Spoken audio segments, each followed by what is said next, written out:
talking about food, later on we're going to talk about how to prepare food from home, but something which is more pertinent is about food safety. Exactly. Yeah. So we're going to talk to Dr. Aisha Senin, who is the Senior Principal Assistant Director of the Disease Control Division, as well as Mr. Tayalan Ramadas, who is the Deputy Director in Domestic Compliance from the Food Safety and Quality Division from the Ministry of Health. Good afternoon. Good afternoon. Welcome to the studio. Yeah. All right, and well, we all know what food poisoning is. It's when your food is contaminated with a lot of bacteria, and of course, when you consume it, you would get discomfort, and it could even lead to exactly what happened, I think, about a week ago. Yep. Right, where there were 4 cases of deaths, okay, which happened during a special occasion, which was a wedding. All right, very unfortunate indeed, I must say. And but what are the symptoms of food poisoning? Let's begin with that question. Okay. Food poisoning is a terminology given with when you have health problems due to eating contaminated food. So the symptoms mainly you would have nausea, vomiting, and or diarrhea. You also get abdominal pain, abdominal cramps. Right. Usually the symptoms comes, it takes hours or sometimes days after eating the contaminated food. Okay. I see. What would be the normal causes of food poisoning? Is it just because of the stale food? Like for instance, we were talking earlier on before the show started about temperature. The temperature of the food is also important, isn't it? Okay. The majority of the causes of food poisoning is due to bacteria contaminating the food. Bacteria, you have viruses, sometimes environmental toxins, or it could be natural toxins that is present in the food itself. Yep. For example, mushroom poisoning. When you gather wild mushrooms and you don't know whether it's edible or not. Right. Or can be contaminated seafood. Yes. Like red tide. Red tide in Sabah. Like you heard about that. Yes. But majority we have is bacterial toxins. Right. Food like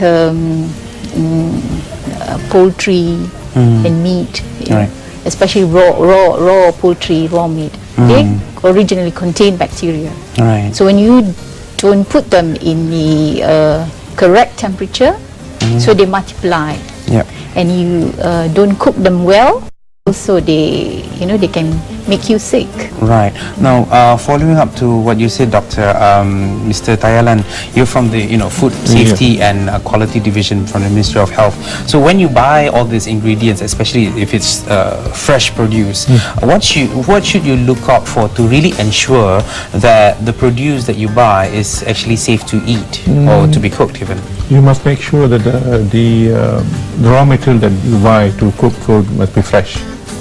And if you're buying food products with expiry dates, make sure that they are not expired. And if you're buying canned foods, don't buy canned foods which are dented, rusty, and bulging, for example. I see. Okay. So that's very important. But what about vegetables? Because sometimes we wouldn't know, but maybe there may be vegetables which are sprayed with pesticides and and all that. Should we as a consumer be concerned about that? They say the more brown the better. Can you debunk well, that? it's important that we wash vegetables and fruits thoroughly before we cook them, so that whatever pesticides that are on the vegetables or fruits are removed as far as possible. What is the best way to wash it thoroughly, like you said? Not just plain water. Is there any running particular water. Should be running water. Should it just be running water? Any other particular ingredients? That some people say use salt, but that's not proven. So it's best to wash in running water, clean water, so that all the pesticides or whatever environmental contaminants that are on the vegetables are removed.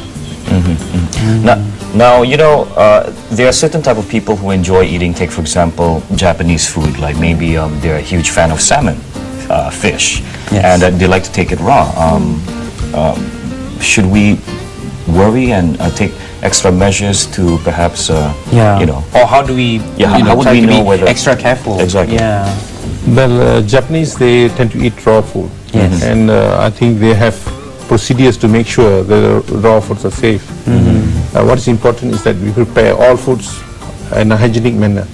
You wash hands thoroughly before you prepare food, and make sure, the most important thing is that you make sure the raw material, whatever fish you're buying, is fresh. Yes. And it's not bacteria in it is not multiplied to cause poisoning.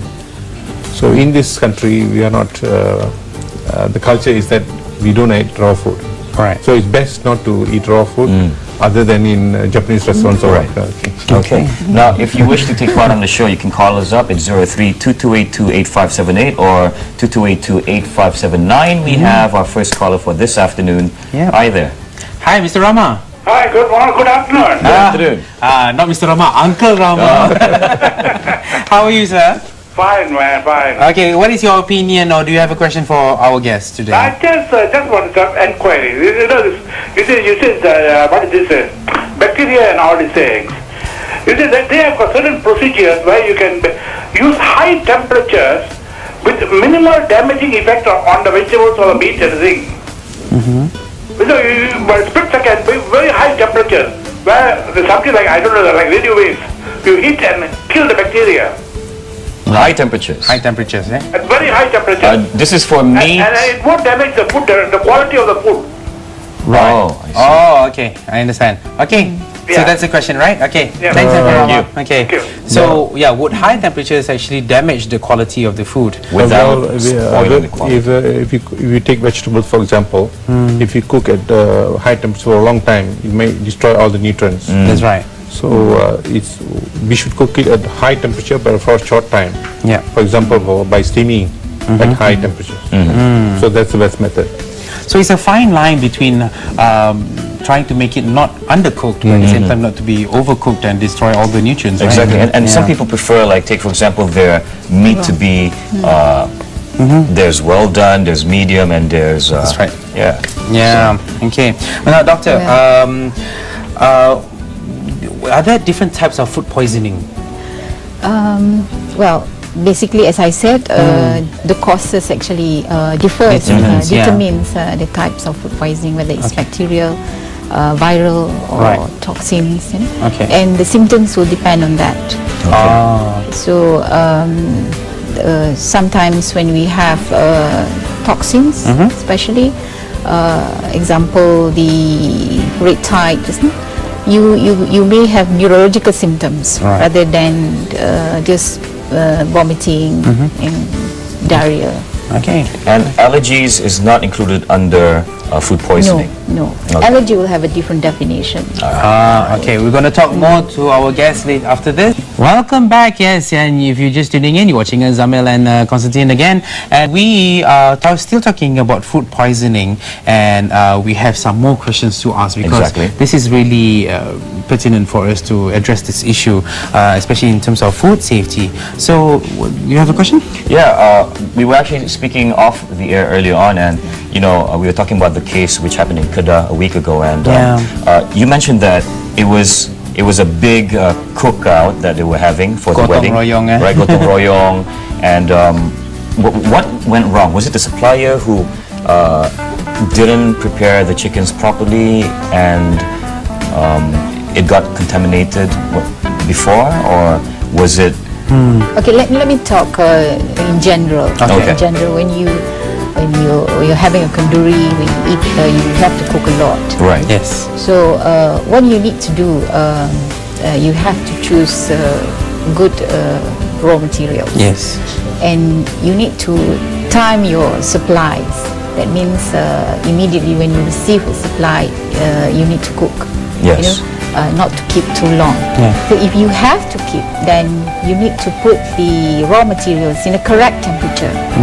Like if it is frozen, if it is a product that need to be frozen, it has to be temperature below -2 degrees.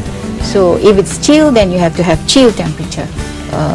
Then if you choose, like as Thailand said, canned food, canned products, then it has to be good.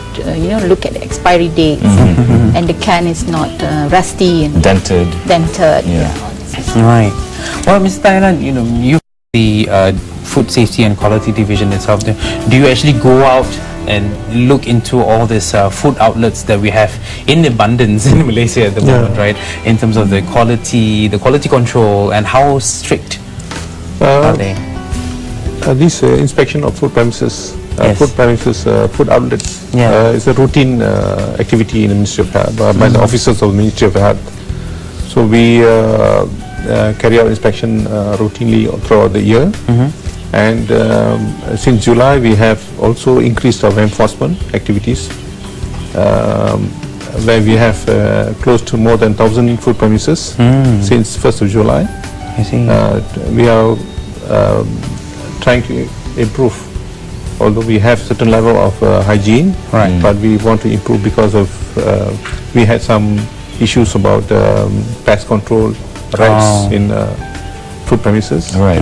So since July, we have increased further the adding on to our routine inspection. Right. We have increased our enforcement.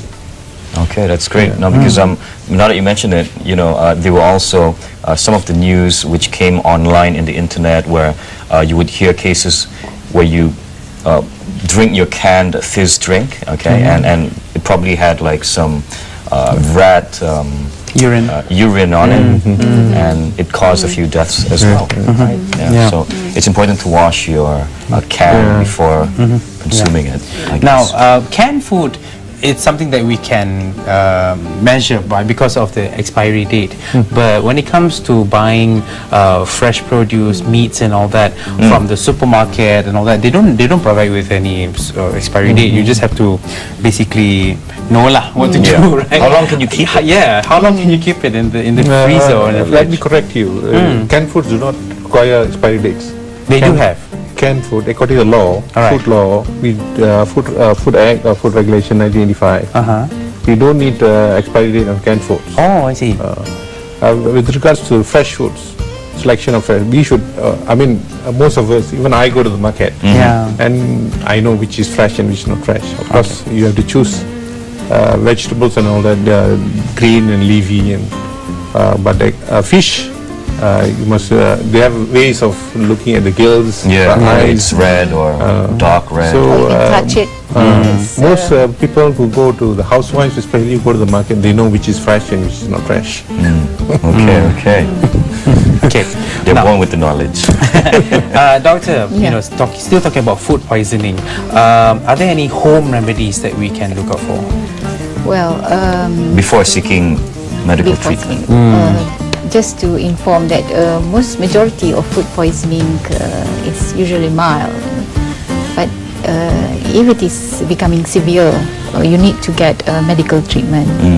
Okay. There's no home remedy in terms of herbs or things like that. Yeah, because but I We don't- heard last but time then- you drink air kelapa, coconut juice.